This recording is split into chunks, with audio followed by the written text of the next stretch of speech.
Қазақстан Қытайға нота жолдады. Қазақстан Республикасының президенті. Сыртқы істер министрі арқылы болған біз тиісті көңіл аударатын боламыз. Германиялық қазақ Қытайда ұсталған қазақтар жайын қозғады.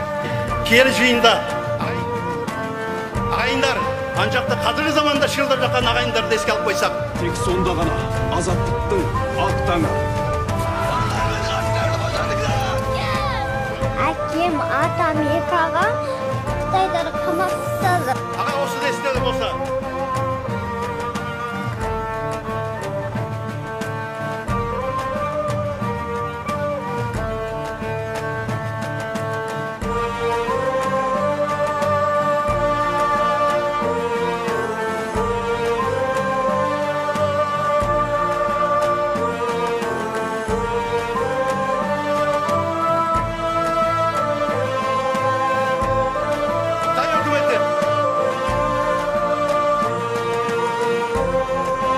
Өзінің негізгі заңына қайшы,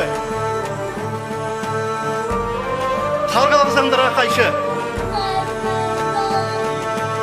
халықаралық адам құқықтарына қайшы.